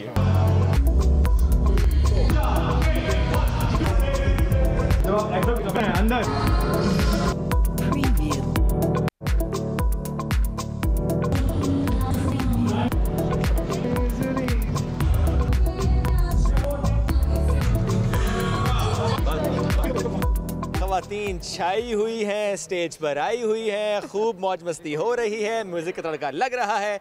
बड़ा सुना आपने RDB। अरे RF भी हमारे साथ है, रेशम, फैज, भुट्टा, वो एड्डी लम्मी कुड़ी। ऐसा ही है। बिल्कुल। क्या खाती हैं? मामा के पराठे देसी घी में। लोरी हो ना ऐते होंदा है सर, हर चीज में पराठे चलते हैं। एनर्जी लेवल्स देख के हम हैरान हो गए। हील्स में प्रैक्टिस मतलब 6, 7 दफा, 8 दफा, 9 दफा हील्स में प्रैक्टिस। एंड में ऐप पई है मेरी हील्स। एक्चुअली मैंने कभी हील्स में परफॉर्म नहीं किया, मुझे जहर लगती है हील्स, लेकिन मैंने जरूरत भी नहीं है। इस बार मैंने कहा मैं अपने आप को थोड़ा सा चैलेंज करती हूँ कि शायद फिर मैंने कहा पड़ा मारो, कोई चक्कर नहीं है। अच्छा क्या, देखिए कंफर्ट जोन से निकलना बहुत ज़रूरी है। और आप इतना कॉन्फिडेंटली परफॉर्म कर रही थी अभी कि हम देख के बस हैरान हो गए। मैंने कहा इतनी लंबी हील्स और डर भी नहीं लग रहा इनको बिल्कुल भी। थैंक यू, ये आपका प्यार है और आपकी नज़र है मुझे देखने की, वरना हम कहाँ इस काबिल। और इज्जत दे जी, वेरी हम्बल, माशाल्लाह वेरी हम्बल। अच्छा वैसे कुछ सुनाएंगी हमारे ऑडियंस को भी? बिल्कुल। हुलारा कोरी उत्ते चढ़े गल दिल दी ना दसे, जिथों लंघदा ए खुल दियां बारियां, चुन्नी केसरी ते गोटे दियां तारियां। क्या बात है, जबरदस्त। वो लाइन गाए, वो लाइन जो भी मैंने बोली है वो। चिट्टा रंग पिया कुंड विचों डुलदा, सस सोहरियां दा मान पिया टुटदा। जब हमेशा ही इसी एनर्जी लेवल के साथ होती है। मैं पैदा ही इसी एनर्जी लेवल के साथ लाहौर आप मतलब लाहौर से, और ऐसा हो नहीं सकता कि लोग एनर्जी के लिए वर्कआउट करते हैं, मैं एनर्जी निकालने के लिए वर्कआउट करती हूँ।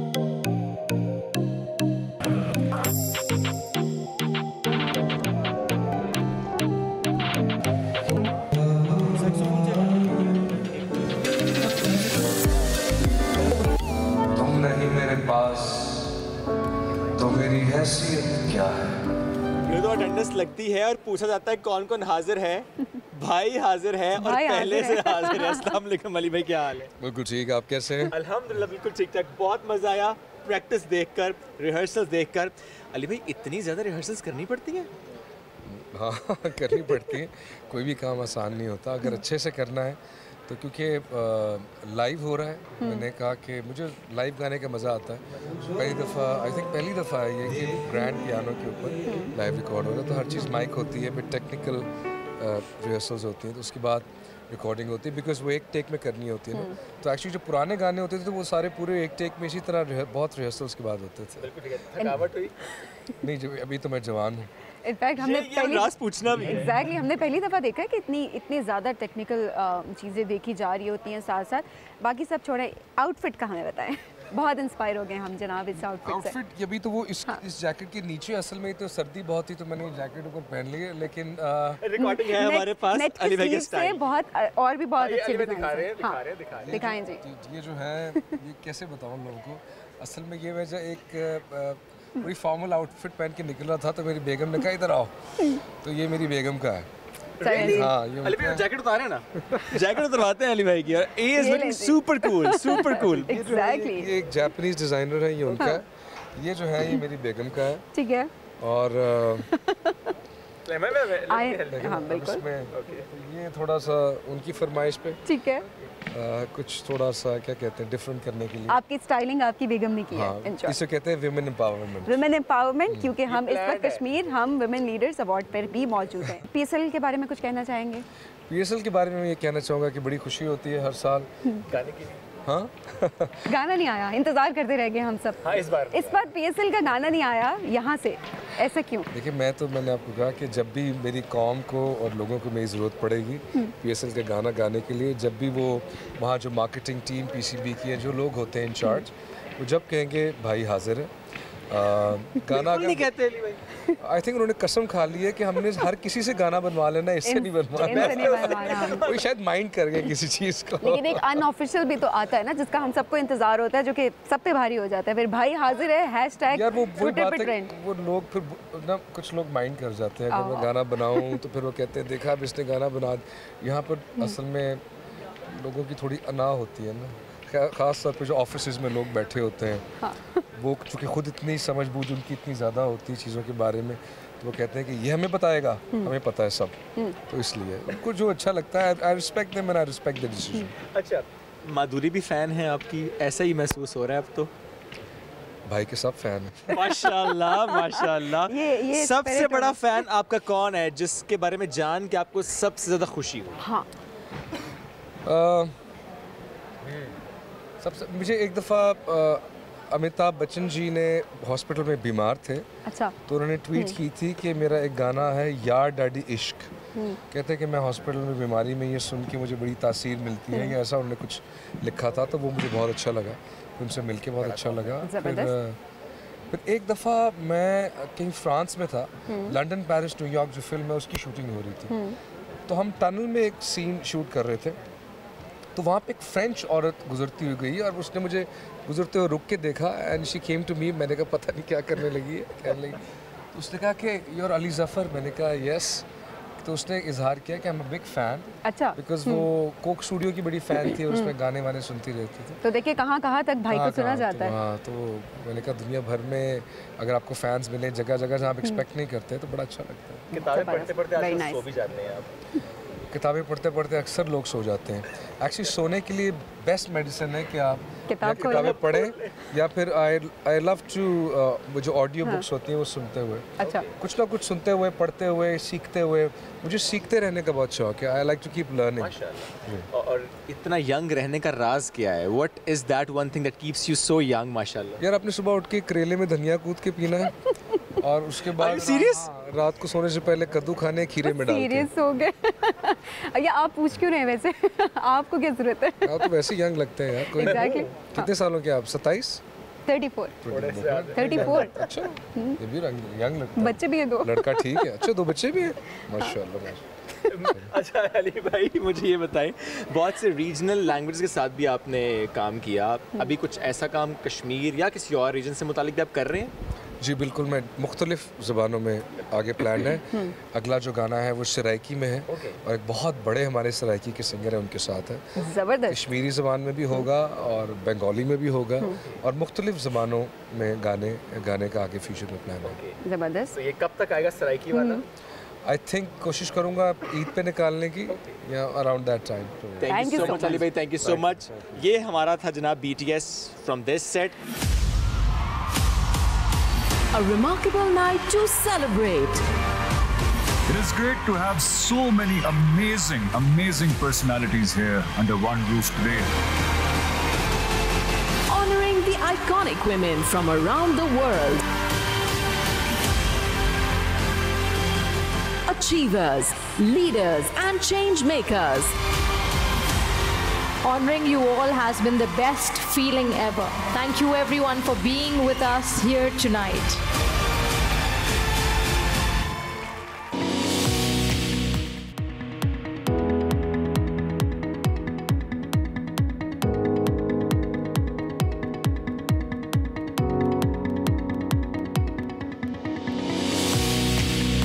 Welcome back after the break. अब जरा बात हम करेंगे बच्चों की, लेकिन छोटे बच्चों की नहीं, आज बात थोड़े बड़े बच्चों की होगी। टीन एज बच्चों की बात करेंगे, उनके मसाइल क्या हैं, सोच जो बदल रही होती है, आदत जो बदल रही होती हैं, यानी रूटीन भी थोड़ी चेंज हो रही होती है, समटाइम्स रिबेलियस भी हो रहे होते हैं। पेरेंट्स क्या करें? और क्योंकि दौर बदल रहा है तो उस लिहाज से पेरेंट्स को क्या करना चाहिए कि जो बच्चे हैं टीन एज में वो किसी गलत रास्ते की तरफ मत जाएं, बल्कि वो अपने ठीक डिसीजंस लें। ऐसी कौन सी चीज़ें जो कि बदलने की ज़रूरत है, तो हमने सोचा कि हम तो एक्सपर्ट नहीं हैं बिल्कुल भी, तो क्यों ना माहिर नफ्सियात अमारा सलीम से ये हम पूछें। अच्छा हमारा ये बताइएगा कि सबसे पहली चीज़ जो मेरे ख्याल में इस वक्त बहुत सारी जो फीमेल्स हैं वो इससे रिलेट भी कर सकती होंगी कि जो पहले होता था ना कि बड़े जो बच्चे जो थे वो बड़ों से डर रहे होते थे, अब हम ये देख रहे होते हैं कि बड़े बच्चों से डर रहे होते हैं। इस बारे में आप कहेंगे इतना चेंज क्यों आया? बड़े बच्चों से डरना भी एक कैटेगरी है। इट्स नॉट नेसेसरी कि सभी बच्चों से डर रहे हों। डर इस बात से रहे होते हैं कि हमारे बच्चे जो है हमारे हाथ से ना निकल जाएं, क्योंकि टीन एज एक ऐसा फेज़ है जो कि ट्रांजिशनल है between childhood and an adulthood, और इस स्टेज पे आके बच्चे थोड़ी सी इंडिपेंडेंस हासिल करना चाह रहे होते हैं, पेरेंट्स से थोड़ा सा स्पेस मांग रहे होते हैं। तो पेरेंट्स चूँकि आउट ऑफ फियर कि हमारा बच्चा अब बड़ा हो रहा है कि हमारे हाथ से बाहर ना निकल जाए, तो वो इसलिए ज़्यादा परेशान आपको दिखाई देते हैं। सही। अच्छा हमारा जो टीनेजर एजर्स के वालिदैन हैं उनको क्या करना चाहिए? क्योंकि हम देखते हैं आजकल चीज़ें बदल रही हैं, बच्चों की लैंग्वेज चेंज हो गई है, तो बच्चों से वालिदैन कनेक्ट रहें, उनकी लैंग्वेज सीखें, इसके लिए क्या करना चाहिए? कैसे समझें, उनके मसाइल कैसे हल करें?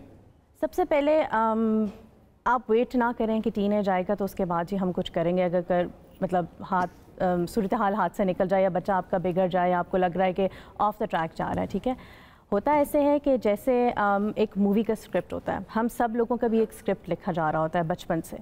अब पेरेंट्स से जो भी मैसेजेस बच्चों को बचपन से मिल रहे होते हैं वही मैसेज जो होता है बच्चा कैरी करता है अपने साथ। A child is like a sponge, right? वो सब एक्सटर्नल मैसेजेस और एनवायरमेंटल मैसेजेस, घर में जो मैसेजेस मिल रहे हैं वो सब एब्जॉर्ब कर रहा होता है। अगर बच्चा बड़ा हो रहा है घर में जहाँ उसको बताया जा रहा है कि तुम बदतमीज़ हो, नालायक हो, पढ़ाई में अच्छे नहीं हो, तुम्हें बात करने का तरीका नहीं आता, तुम तो चुप रहो। So these are messages that he is getting from the parents कि मैं बदतमीज़ हूँ या मैं नालायक हूँ, मैं बुरा बच्चा हूँ।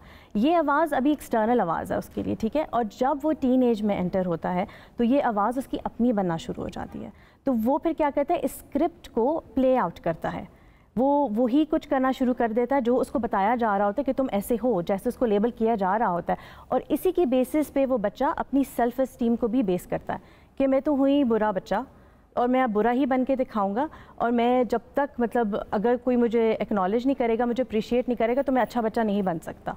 सो दूसरों से मैंने अप्रूवल हासिल करना है, ठीक है। तो इट्स इम्पॉर्टेंट कि पेरेंट्स शुड बी केयरफुल कि हम अपने बच्चे को किस किस्म की ज़बान में कम्युनिकेट कर रहे हैं, हम कौन सी लेबल्स अपने बच्चों पे लगा रहे हैं, हम कितना उनको एक पॉजिटिव मैसेज दे रहे हैं उनकी पर्सनालिटी के बारे में। बिल्कुल, हमारा ये चीज़ डेफिनेटली हम पे भी डिपेंड करती है कि हम बच्चों का कॉन्फिडेंस किस तरह से लूज़ करवा रहे होते हैं, और शायद इसका अंदाज़ा हमें नहीं होता।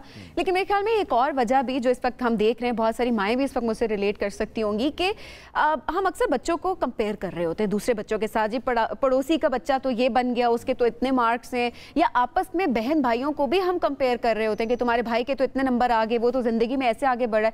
तो बच्चा उस टाइम पर भी अपना कॉन्फिडेंस लूज कर रहा होता है। इस बारे में आपकी क्या राय है? बिल्कुल ऐसा होता है, ये बहुत कॉमन है, ठीक है। पेरेंट्स को ये अंडरस्टैंड करने की ज़रूरत है कि हर बच्चा यूनिक है, हर बच्चे की अपनी एक स्पेशल पर्सनालिटी है जो दूसरे बच्चे से डिफरेंट होगी।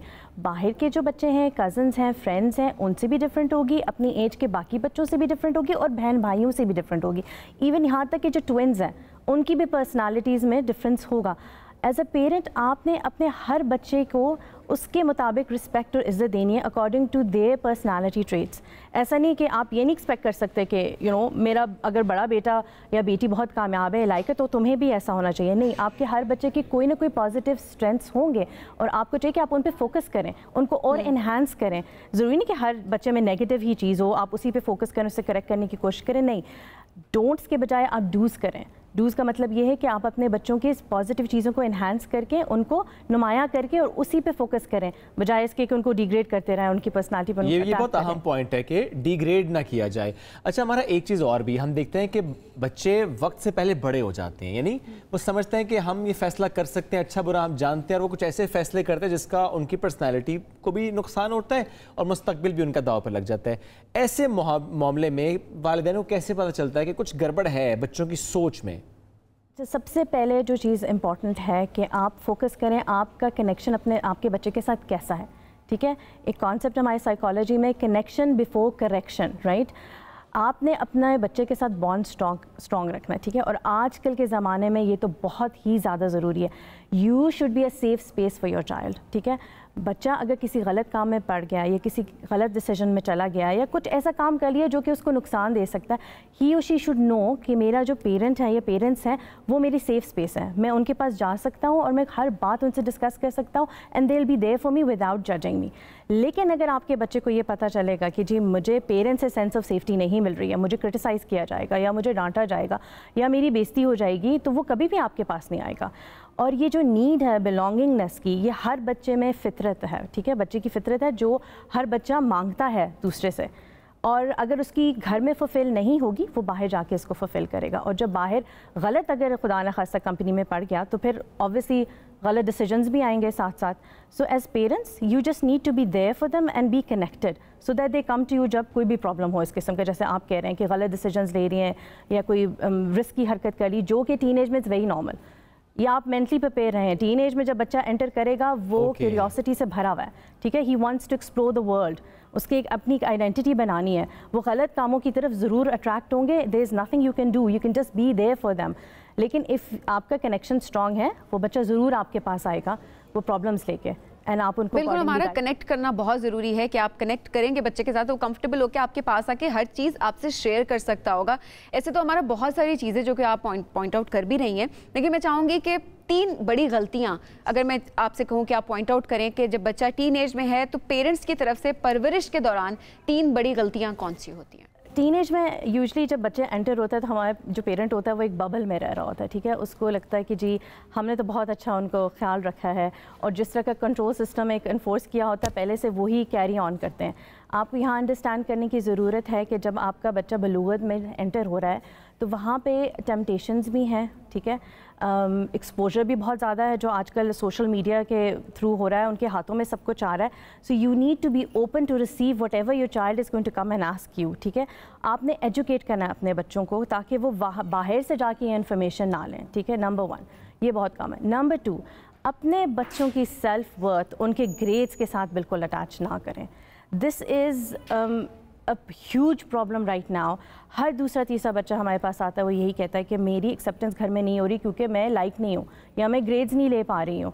और ये एक्सट्रीम स्ट्रेस, सुसाइडल आइडिएशन, ये चीज़ें बहुत इन बच्चों में डेवलप हो रही हैं, ना सिर्फ स्कूल्स में, घर में भी यही हो रहा है। और मैं आपको एक बात बताती हूँ जिससे मुझे पिछले दिनों की बच्ची मुझे बता रही थी कि स्कूल में यूजुअली ये होता है कि जब हम अच्छा नहीं परफॉर्म कर रहे होते पढ़ाई में या ग्रेड्स नहीं ले रहे होते तो हमें धमकी दी जाती है कि अगर आपने पढ़ा नहीं या होमवर्क नहीं किया व्हाटएवर हम आपके पेरेंट्स को कॉल करेंगे। और हम डर के हमारे अपने टीचर्स को कहते हैं कि प्लीज़ कॉल ना करें हमारे पेरेंट्स को, हम ठीक करने की कोशिश करते हैं।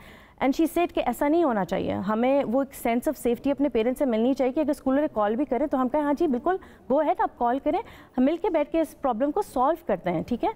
आप अपने बच्चों के लिए उनके सर्कमस्टांसेस को कंट्रोल नहीं कर सकते, आप उनको एक सोल्यूशन फोकस की तरफ लेके जा सकते हैं कि मैं आपकी हेल्प कर सकता हूँ, I am here for you, ठीक है ना। अच्छा, एक और जो बहुत कॉमन चीज़ मुझे अपने प्रैक्टिस में देखने को मिल रही है कि देसी हाउस होल्ड में अगर बच्चे को कोई प्रॉब्लम है, ठीक है, अगर आपका बच्चा एक टीनेजर है, आपके पास आ रहा है, एक प्रॉब्लम शेयर कर रहा है तो वो पूरे ख़ानदान में फैल जाती है। नानी को भी पता है, खाला को भी पता है, सबको पता है जी इस बच्चे के साथ ये मसला है और इस बच्चे ने अपने पेरेंट्स के साथ शेयर कर दिया। ट्रस्ट इश्यूज़ बहुत ज़्यादा है। अगर आपका बच्चा आप में कन्फाइड कर रहा है, आप लोग उसके ट्रस्ट को ब्रेक ना करें। अगर आपका बच्चा कह रहा है कि मेरे बहन भाइयों में से भी किसी को ना बताएं, मुझसे ये गलती हो गई है, तो आप किसी को घर में ना बताएं। You have to treat your child with respect, क्योंकि हम भी एज पेरेंट्स चाह रहे हैं ना कि हमारा मतलब हमारी रिस्पेक्ट करे हमारा बच्चा, क्योंकि पेरेंट्स को तो ये गिला होता है बदतमीज़ हो गया है, जवाब देता है। जैसे आपने एक वर्ड यूज़ किया rebellious, I would not use that word for teenager. मैं यही कहूँगी कि बच्चा स्ट्रगल कर रहा है। अगर मेरा बच्चा रिबेलियस है, मेरा बच्चा प्रॉब्लम कॉज कर रहा है, तो this something that my child is struggling with, तो आई एज अ पेरेंट मैंने फाइंड आउट करना है कि ये वो क्या है जो मेरे बच्चे को ट्रबल कर रहा है, कि मेरे बच्चा मेरे पास आ नहीं रहा और इस किस्म का बिहेवियर शो कर रहा है। So trust and respect are also very important elements. आप दोगे तो आपको रिस्पेक्ट मिलेगी, आप उसको मॉडल करोगे तो बच्चा आपको मिरर करेगा उसको बैक। सो दैट्स ये बहुत अहम पॉइंट है, ट्रस्ट एंड रिस्पेक्ट का। चल आखिर में जो हम देखते हैं कि कुछ पेरेंट्स बच्चों को टीनेज में डांटते हैं या समटाइम्स मारते भी हैं, ये कैसा अमल है? नहीं, क्या डांटना और मारना वाले जो ये एक जनरेशन थी ना जो गुजर चुकी है, I think that's very traumatising. आपको अगर आपका connection, like I said before, connection या बॉन्ड आपका बच्चे के साथ अगर अच्छा होगा तो बच्चा आपकी बात ऑटोमेटिकली सुनेगा। लेकिन अगर आपको लग रहा है कि आप बहुत ज़्यादा चीखें मार रहे हैं, आप अपने बच्चे को मार रहे हैं, ये आपने अपने आप के साथ चेक करना कि ऐसा मैं क्यों कर रही हूँ या मैं क्यों कर रहा हूँ, ये नौबत आ क्यों रही है। ये आपकी अपनी बचपन की वूंडिंग से कनेक्टेड है। अगर आपकी परवरिश इस तरह हुई है तो आपने भी उसी तरह मिरर करके अपने बच्चों पे अप्लाई करना है, ठीक है।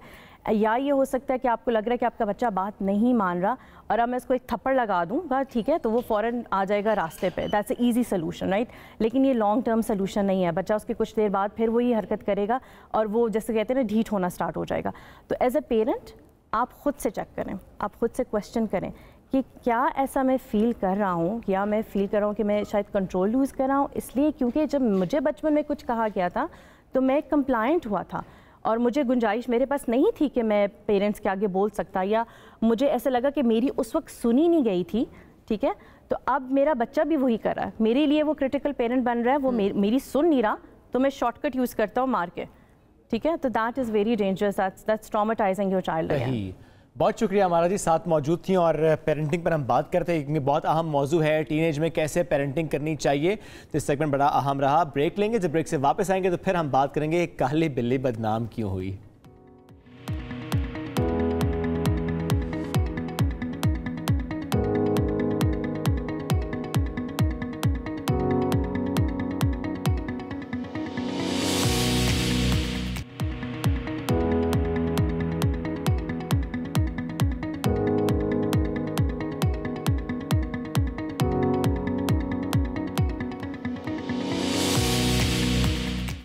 वेलकम बैक जी। सबसे आगे में एक मरतबा फिर से खुशामदीद। शोएब, आप कोई काली बिल्ली का जिक्र कर रहे थे सुबह सुबह, तो हमने सोचा कि आप पूरा दिन इससे आप परेशान रहे तो हम इस मसले का हल निकाल देते हैं। जैसे सुपरस्टिशियस बिलीव्स होते हैं हमारे, जिस तरह काली बिल्ली ने रास्ता काट लिया तो पूरा दिन बुरा गुजरेगा, या ये हो गया तो वो हो जाएगा। तो हमने सोचा कि आज इन सुपरस्टिशियस बिलीव्स पे बात करने के लिए हमने स्कॉलर को बुलाया है। हमारे साथ राजा जिया साहब हमारे साथ मौजूद है, उनसे पूछा अस्सलाम वालेकुम, क्या हाल है आपके? अल्लाह का शुक्र। अच्छा, काली बिल्ली कब से बदनाम है? काली बिल्ली तो जी बड़े अरसे से बदनाम है जी, और पता नहीं बिल्लियों ने किसी का क्या बिगाड़ा था। लेकिन बहरहाल हमारे यहाँ आपको पता होगा बहुत सारी ऐसी तोहमात हैं कि जहाँ पे लोग कुछ चीज़ों के बारे में वहम करते हैं और फिर वो चीज़ें जो है ना जब अवाम में मकबूल हो जाती हैं तो फिर वो समझते हैं कि जब भी कभी ऐसा अमल होगा तो हमारी ज़िंदगी में कुछ बुरा या सही या कुछ ऐसा मामला होगा। तो ऐसी चीज़ें हम जब दीन इस्लाम में देखते हैं तो ऐसा कोई ऐसा तसव्वुर नहीं है। हमें ये बात पता है कि जो भी चीज़ होती है वो अल्लाह ताला की मर्ज़ी से ही होती है और किसी भी किस्म के सुपरस्टिशियस बिलीफ को जो है हमारा दीन इंडोर्स नहीं करता। अलबत्ता ये कि जो बुरी नज़र है उसके बारे में नबी करीम सल्लल्लाहु अलैहि वसल्लम की वाज़े अहादीस मौजूद हैं कि जहाँ आपने फरमाया कि अल ऐनु हक़, कि जो भी ये जो बुरी नज़र है ये हक़ होती है। तो ये बात तो सही है, लेकिन जो इसके अलावा जो है जिस तरह वहाँ पे मुशरिकीन मक्का के कल्चर में कुछ चीज़ें थी कि वो लोग जो है ना वो परिंदों को उड़ाकर देखते थे कि किस डायरेक्शन में जा रहे हैं। अगर तो वो लगता कि जी राइट साइड पे जा रहे हैं तो हमें फैसला कर लेना चाहिए, लेफ्ट पे जा रहे हैं तो फैसला नहीं करना चाहिए। इसी तरह हमारे माशरे में भी लोग कहते हैं कि जी वो सीढ़ी के नीचे से गुजरना जो है वो प्रॉब्लम है। तो ये सारी चीज़ें जो है ये बिल्कुल बेबुनियाद कहते हैं मंगल को सफ़र नहीं करना चाहिए। हाँ, ये भी वो चीज़ें हैं जिनका कोई ताल्लुक वास्ता नहीं है हमारे दीन से, ना कोई खैर और शर के साथ। तो इसलिए वो चीज़ें जो कि कुरान और सुन्नत में इस्टेब्लिश्ड हैं उन पर ईमान लाना ही हमारे लिए बेहतर है। और इस किस्म की जितनी भी ऐसी जो सुपरस्टिशियस बिलीफ्स हैं उससे हमारा दीन बिल्कुल बरी है। बिल्कुल, उससे बिल्कुल मना किया गया है। लेकिन यहीं पर मैं पूछना चाहूँगी, आपने बुरी नज़र का जिक्र किया और डेफिनेटली बहुत सारे लोग इस वक्त देखने रिलेट कर सकते होंगे।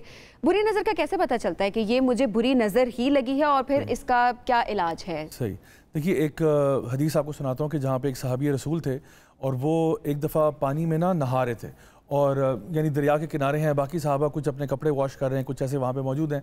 तो एक और वहाँ से सहाबी गुजरे और उन्होंने उन सहाबी की तारीफ़ की क्योंकि उनका जिस्म बहुत माशाल्लाह फिट थे। तो उन्होंने कहा कि भाई क्या खूबसूरत जिस्म है और क्या खूबसूरत रंगत है। तो जैसे ही वो बात उन्होंने कही तो उन्होंने ना उसके साथ माशाल्लाह या अल्लाह ताला को एट्रीब्यूट नहीं किया। तो वो सहाबी जो थे वो धड़ाम से पानी में गिर गए और बेहोश हो गए। तो बाकी साहबा ने उनको उठाया और नबी करीम सल्लल्लाहु अलैहि वसल्लम की खिदमत में हाजिर किया। तो आपने जब उनको देखा तो आपने कहा किसने अपने भाई के ऊपर ये जुल्म किया? तो साहबा ने फरमाया या रसूलल्लाह जुल्म तो किसी ने भी नहीं किया, हम तो बस वहाँ पे खड़े हुए थे, ये वहाँ नहा रहे थे, हम कुछ अपने काम लगे हुए थे, किसी ने आके तारीफ़ की है बस। तो उन्होंने कहा जिसने तारीफ़ की उसको बुलाओ। जब वो आए तो आपने उन्हें कहा कि क्यों तुम अल्लाह ताला को बीच में शामिल नहीं कर सकते थे कि जब तुमने अपने भाई में कोई अच्छी चीज़ देखी तो क्या ही अच्छा था कि तुम कह देते कि भाई ये जो है ना बारकल्लाहु फीकुम या यार अल्लाह ताला इसमें बरकत डाले या अल्लाह ताला, या जैसे हम कहते हैं माशाल्लाह कह देते हैं, तबारकल्लाह कह देते हैं, कोई ऐसी बात कहते हैं कि ये अल्लाह के करम से हुआ है। यानी उसको एट्रीब्यूट ना करो कि ये उसका कोई कमाल था या उसकी कोई चीज़ थी। तो इसीलिए कभी कभार होता है इंसान किसी के बारे में ऐसा गुमान करता है, अक्सर उसमें हसद भी होता है। जैसे कि सूरह फलक और नास में हम पढ़ते हैं कि वो भी मिन शर्रि हासिदिन इज़ा हसद, यानी उस हासिद के शर से हम पनाह मांगते हैं। तो कभी कभार वो हसद की निगाह भी होती है जिसके बारे में उलमा बयान करते हैं, कभी कभार हसद की नहीं भी होती। ठीक है, कभी कभार आप अपने आप को अपनी नजर लगा देते हैं। आप अपने आप को शीशे में, बिल्कुल होता है, आप अपने आप को शीशे में देख रहे हैं और आप कह रहे हैं वाह वाह मैं तो इतना खूबसूरत और हसीन कैसे हो गया। और आप इसमें ये नहीं कह रहे कि अल्हम्दुलिल्लाह अल्लाह का करम है, अल्लाह का शुक्र है, बजाय कि आप अल्लाह को उसमें लेकर आएँ कि अल्लाह तेरा बहुत करम है और मेरे हुस्न में ऐसा ही रखना, उसमें इजाफा फरमाना, या मेरी अकल में, मेरी समझ में कोई भी चीज़ हो सकती है जिसमें खैर की कोई भी बात है, चाहे आपका करियर है, चाहे आपके लुक्स हैं, चाहे आपका पैसा है, कुछ भी चीज़ है। बल्कि सूरतुल कहफ में तो अल्लाह ताला बाकायदा जिक्र करते हैं कि ऐसे शख्स का जिसका माल बहुत ज़्यादा था, उसके बागात थे, उसमें दरख्त थे, उसमें ज़बरदस्त पानी बहता था, और वो जब अपने उसमें जाता बाग में तो वो कहता कि देखो ये सब मेरी कमाई है, ये सब मेरी कमाई है, मेरी जमा पूंजी, मेरे खून पसीना मेरा। बिल्कुल तो ये चीज़ अल्लाह को पसंद नहीं है। बिल्कुल ऐसा ही आपने बुरी नज़र के बारे में बताया, लेकिन साथ साथ जो क्लियर आपने किया वो ये कि बिल्ली का कोई कसूर नहीं होता, चाहे किसी भी रंग की हो। तो शुक्रिया सर, बहुत शुक्रिया सर, मौजूद थे। क्विकली हमें जाना है क्लोजिंग की तरफ, मुलाकात मंडे करेंगे। अल्लाह हाफ़िज़।